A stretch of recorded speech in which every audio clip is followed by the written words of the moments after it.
বিগত 1 বছর ধরে প্রতি অমাবস্যার রাতে ঘটে চলেছে একের পর এক নৃশংস হত্যাকাণ্ড।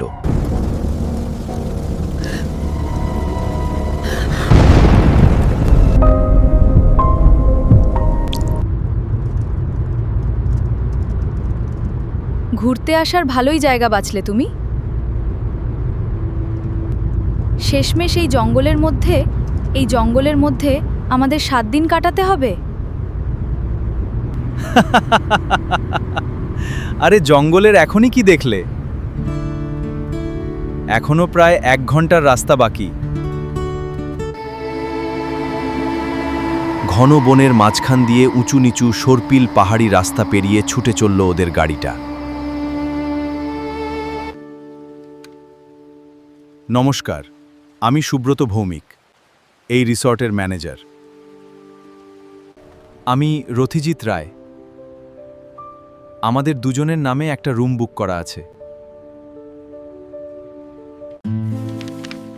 হ্যাঁ বিভাস, বিভাস, যা গিয়ে স্যারকে রুম নং 102টা দেখিয়ে আন। ঘরখানা কিন্তু চমৎকার, বেশ বড় আর খোলামেলা। পশ্চিম দিকে এক বড় উন্মুক্ত বারান্দা, সেখানে কাঠের একটা সুন্দর দোলনানা লাগানো রয়েছে। রুমটা তো ভালো, কিন্তু কি গার্গী? না, মানে জায়গাটা কেমন যেন একটু বিদঘুটে গোছের।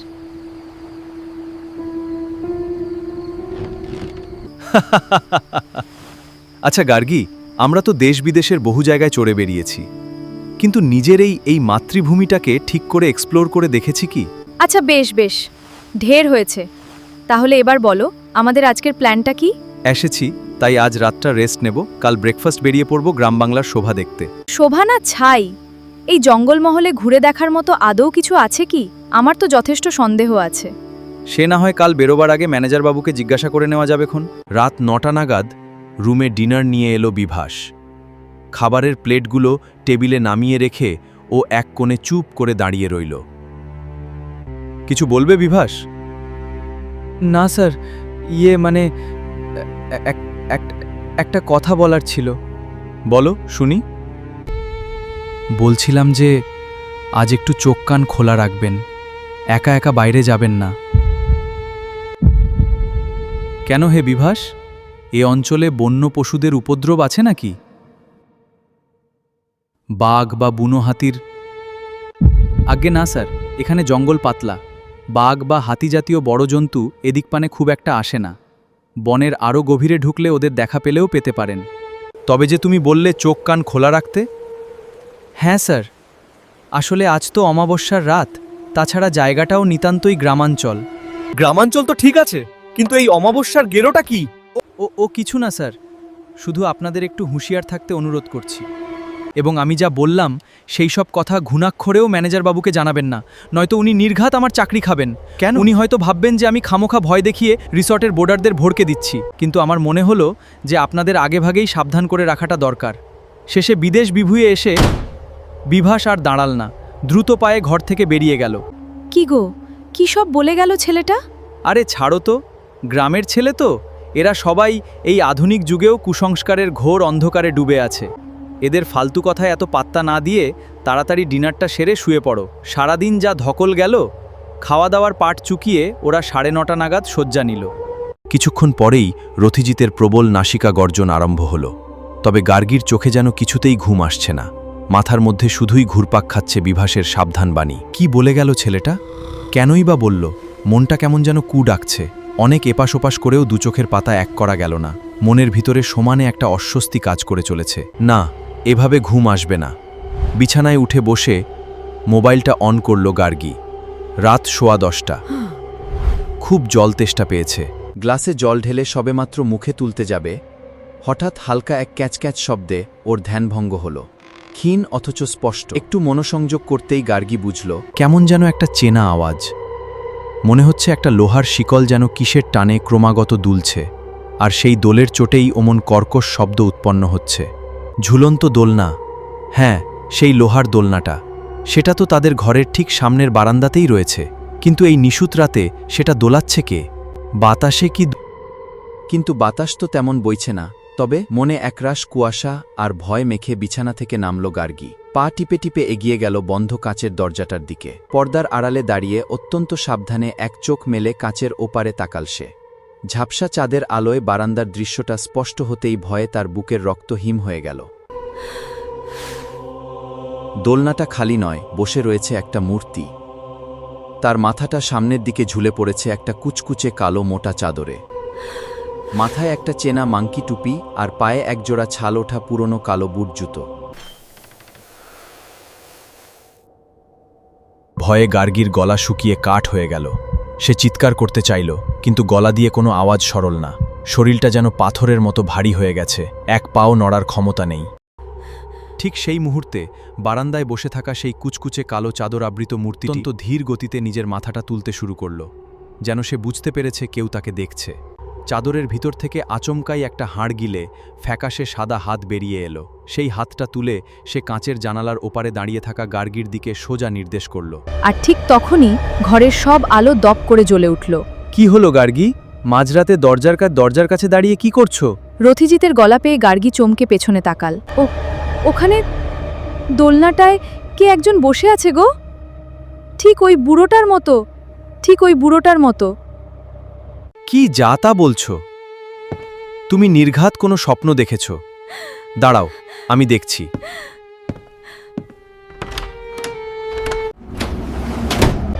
রথিজিৎ তরতরিয়ে এগিয়ে গিয়ে এক ঝটকায় কাঁচের দরজাটা খুলে বারান্দায় পা রাখল। চারপাশটা ঘুটঘুটে অন্ধকার। ফাঁকা দোলনাটা আলতো বাতাসে একটুও না দুলে স্থির দাঁড়িয়ে আছে। কই, কিচ্ছু তো নেই, পুরো ফাঁকা, কোনো কাকপক্ষীও নেই এখানে। বললাম না, ঘুমের ঘোরে উল্টোপাল্টা কিছু দেখেছ? গার্গী আর কোনো তর্ক করল না, কিন্তু তার মন মানল না। সে খুব ভালো করেই জানে, সে স্পষ্ট নিজের চোখে দেখেছে সেই মূর্তিটাকে। রথিজিৎ আলো নিভিয়ে আবার শুয়ে পড়ল, কিন্তু বাকি রাতটুকু গার্গীর চোখের পাতা এক হল না। সে ঘরের দেওয়ালের দিকে মুখ করে স্তব্ধ হয়ে শুয়ে রইল। পরের দিন সকাল, কুয়াশা কেটে গিয়ে চারিদিক সোনালি রোদে ঝলমল করছে। রাতের সেই হাড়হিম করা আতঙ্ক যেন ভোরের আলোর ছোঁয়ায় কোথায় কর্পূরের মতো উড়ে গেছে। কি গো ডরপক কুমারী, রাতের ভূতবাবু সকালে বিদায় নিলেন তো, না কি এখনো বারান্দায় হাত নেড়ে ডাকছেন? ধুর, ছাড়ো তো ওসব, সকাল সকাল আর ভালো লাগছে না। যদিও মুখে সে কথাটা উড়িয়ে দিল, কিন্তু মনে মনে এক অদ্ভুত অস্বস্তি তাকে কুড়ে কুড়ে খাচ্ছিল, আর পয়েন্টিং আঙুলটার স্মৃতি মন থেকে মুছে ফেলতে পারছিল না। বেলা বাড়ার সাথে সাথে তারা তৈরি হয়ে নিল সাইট সিইংয়ের জন্য। নিচে নামতেই রিসেপশনের কাছে ম্যানেজার অভিনব বাবুকে দাঁড়িয়ে থাকতে দেখল রথিজিৎ। সে হাসতে হাসতে এগিয়ে গেল তার দিকে। গুড মর্নিং অভিনব বাবু, আপনাদের রিসর্টের আবহাওয়া আর পরিবেশ কিন্তু দারুণ, তবে রাতের বেলা বারান্দার ওই লোহার দোলনাটা একা একাই একটু বেশি দোলে, বুঝলেন? রথিজিতের রসিকতা শুনে অভিনববাবুর মুখের চেনা পেশাদারি হাসিটা এক মুহূর্তের জন্য যেন উধাও হয়ে গেল। তার হাত থেকে কলমটা টেবিলের ওপর পড়ে গেল।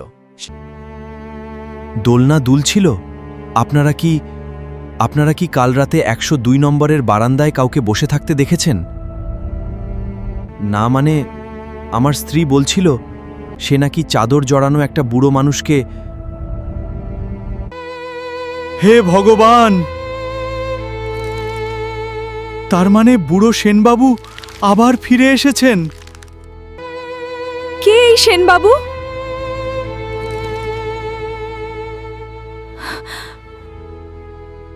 অভিনববাবু আস্তে আস্তে নিজের মুখ থেকে হাত দুটো সরালেন। তার চোখ দুটো ভয়ে এবং চরম ক্লান্তিতে লাল হয়ে উঠেছে। পরেশ সেন আমাদের এই রিসর্টের আদি মালিক ছিলেন। প্রায় বছর পাঁচেক আগে এক কনকনে শীতের রাতে ঠিক ওই 102 নম্বর ঘরের বারান্দার দোলনাটা হার্ট অ্যাটাক হয়েছিল। যখন সকালে ওনাকে উদ্ধার করা হয়, তখন ওনার শরীরটা বরফের মতো শক্ত হয়ে গিয়েছিল। মাথায় ছিল সেই মাংকি টুপি আর পায়ে ওই পুরনো বুট জুতো জোড়া। কিন্তু ওনার আত্মা কেন ঘুরে বেড়াচ্ছে? উনি কি কিছু বলতে চান? হে ভগবান, সেটাই তো আসল রহস্য ম্যাডাম। ওনার মৃত্যুর পর থেকেই এই 102 নম্বর ঘরটা কেমন যেন অভিশপ্ত হয়ে গেছে।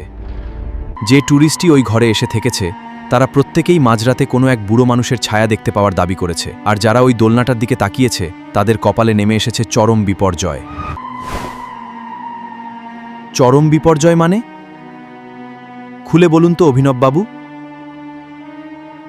কি হয়েছিল তাদের? রথিজিতের তীব্র প্রশ্ন দুটো কেমন যেন শূন্য হয়ে গেল। রেজিস্টার খাতাটার উপর হাত বুলিয়ে একটা দীর্ঘশ্বাস ফেলল, তারপর জড়তাহীন গলায় অতীতটা উগরে দিল। আজ থেকে ঠিক 3 বছর আগে এক বাঙালি দম্পতি এসেছিলেন ওই 102 নম্বর ঘরে। মাঝরাতে ওই ভদ্রলোক বারান্দার দোলনাটায় একটা কালো অবয়ব বসে থাকতে দেখেন। সকালে যখন তারা গাড়ি করে কালিম্পং যাচ্ছিলেন, পাহাড়ি রাস্তায় এক অদ্ভুত গাড়ি দুর্ঘটনার শিকার হন তারা। খাদে পড়ে গাড়িটা চূর্ণ বিচূর্ণ হয়ে যায়। ড্রাইভ সিটে থাকা ওই ভদ্রলোক অন দ্য স্পট মারা যান। হাসপাতালে নিয়ে যাওয়ার সুযোগটুকুও মেলেনি স্যার। স্পাইনাল কর্ড ছিঁড়ে সেখানেই শেষ। ম্যানেজারের মুখে এই ভয়াবহ দুর্ঘটনার কথা শুনে গার্গী ভয়ে নিজের মুখটা চেপে ধরল। রথিজিতের হাতটা কাউন্টারের ওপর কাঁপতে কাঁপতে আলগা হয়ে গেল। ম্যানেজারের কথা শেষ হতে না হতেই লবির এক কোণ থেকে হঠাৎ একটা বিকট শব্দে কাঁচ ভাঙার আওয়াজ হলো। ঝনঝন শব্দে পুরো লবিটা কেঁপে উঠল। ঝড়ের গতিতে 3 জনেই সেদিকে তাকাল। দেখা গেল টেবিলের ওপর রাখা একটা কাচের ফুলদানি কোনো কারণ ছাড়াই নিচে পড়ে ভেঙে গুঁড়ো হয়ে গেছে। সেখানে কোনো মানুষ ছিল না, কোনো বাতাসও ছিল না। উনি আমাদের কথা শুনতে পাচ্ছেন। কোণ থেকে হঠাৎ উনি চান না আমি আপনাদের এই গল্পটা বলি। ওনার নজর এখন আপনাদের ওপর পড়েছে স্যার। 3 জনেই সেদিকে তাকাল। ম্যানেজারের মুখে এই শেষ কথা কটা শোনা মাত্রই গার্গী আর সেখানে এক মুহূর্তও দাঁড়াতে পারল না। সে রথিজিতের হাতটা শক্ত করে ধরে একরকম টেনে লবি থেকে বাইরের রোদের দিকে নিয়ে চলে গেল। রিসর্টের বাইরের চত্বরে এসে দাঁড়াতেই কাঁচপোকা রোদের একটা তীব্র আলো তাদের চোখে এসে লাগল। পাহাড়ি ঠান্ডা হাওয়া তাদের মুখে এসে লাগলেও গার্গীর হাতের কাঁপনি আর বুকের ধরফরানি ছিল না। গার্গী, লোকটা স্রেফ আমাদের ভয় দেখাচ্ছিল।